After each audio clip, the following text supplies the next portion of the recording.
बंगाल में उपचुनाव प्रचार के आखिरी दिन हिंसा। भवानीपुर में बीजेपी उपाध्यक्ष दिलीप घोष के साथ धक्का मुक्की। प्रचार के दौरान टीएमसी और बीजेपी कार्यकर्ता आपस में भिड़ गए। इस दौरान टीएमसी कार्यकर्ताओं के हाथ में पिस्टल दिखी और झड़प और धक्का मुक्की में बीजेपी के एक कार्यकर्ता का सिर फूट गया। चुनाव आयोग ने राज्य सरकार से रिपोर्ट मांगी।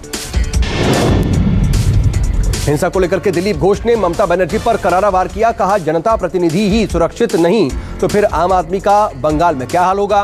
कैलाश विजयवर्गीय बोले, चुनाव प्रचार के आखिरी दिन टीएमसी ने हिंसा कर पार्टी के तांडव की पोली खोल।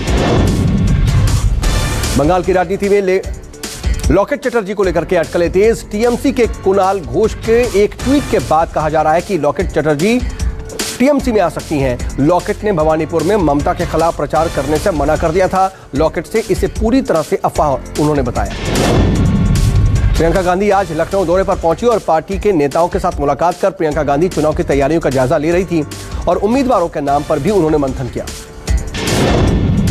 कृषि कानूनों के विरोध में किसानों ने आज भारत बंद बुलाया था। भारत बंद की वजह से दिल्ली, नोएडा, डीएनडी और गुरुग्राम में ट्रैफिक से बुरा हाल रहा। लोगों को काफी ज्यादा परेशानी हुई। दिल्ली के सिंधु बॉर्डर पर स्थानीय लोग और किसान समर्थक आमने सामने आ गए। स्थानीय लोगों ने किसान प्रोटेस्ट का विरोध किया। सिंधु बॉर्डर पर निकले आम लोगों को किसानों ने रोक लिया, जिसके बाद गुस्साए लोगों ने किसानों के खिलाफ आवाज उठाई।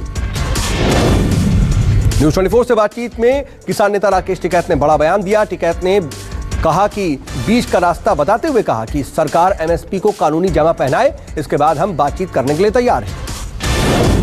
भारत बंद को लेकर के प्रियंका गांधी का ट्वीट। कहा, खेत किसान का, मेहनत किसान की, फसल किसान की, लेकिन बीजेपी सरकार इन पर अपनी खरबपति मित्रों का कब्जा जगाना चाहती है। और पीएम को टैग करके प्रियंका गांधी ने कहा, काले कानून वापस लो।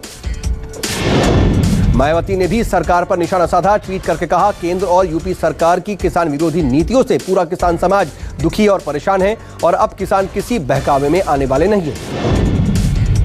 संयुक्त किसान मोर्चा ने भारत बंद को समाजवादी पार्टी ने भी समर्थन दिया। अखिलेश यादव ने ट्वीट करके कहा, अन्नदाता का मान ना करने वाले बीजेपी ने सत्ता में बने रहने का नैतिक अधिकार खो दिया है।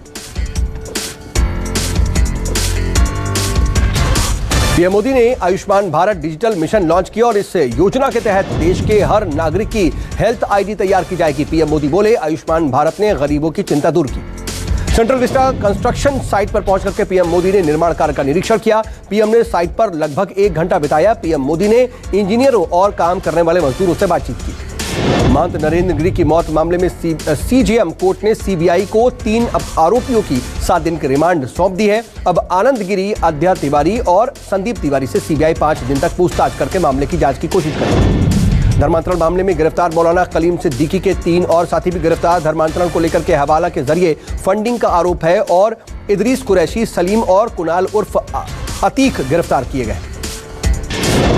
बेंगलुरु में तिनके की तरह ढही 3 मंजिला इमारत की हालत काफी ज्यादा जर्जर थी। हादसे की आशंका को देखते हुए इमारत को गिराने का फैसला लिया गया। देश में आज भी 26,000 से ज्यादा कोरोना के नए मरीज सामने आए, जबकि 276 लोगों की मौत हुई। स्वास्थ्य मंत्रालय के मुताबिक एक दिन में 29,000 से ज्यादा लोग डिस्चार्ज हुए।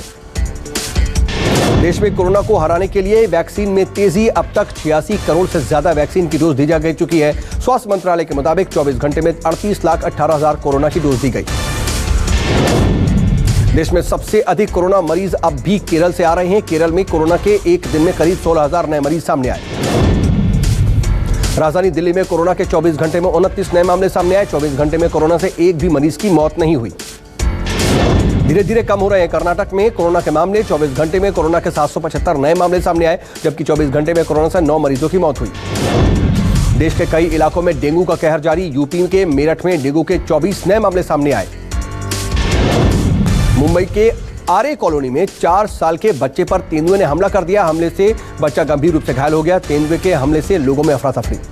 राजस्थान में रीट परीक्षा में नकलचियों ने सख्ती के बावजूद हाईटेक तरीका अपनाया। परीक्षा देने वाले छात्रों ने चप्पल में ब्लूटूथ और कानों में माइक्रो ईयरफोन डिवाइस लगा करके नकल की। दिल्ली में महिला योगा टीचर की संदिग्ध मौत। योगा टीचर के घर वालों ने महिला के पति पर लगाया मौत का आरोप। चक्रवात के असर से ओडिशा और आंध्र प्रदेश के तटीय इलाकों में भारी बारिश। तेज बारिश और हवा के चलते कई जगह पर पेड़ गिरे। ओडिशा में 1 और आंध्र प्रदेश में 2 लोगों की मौत हुई।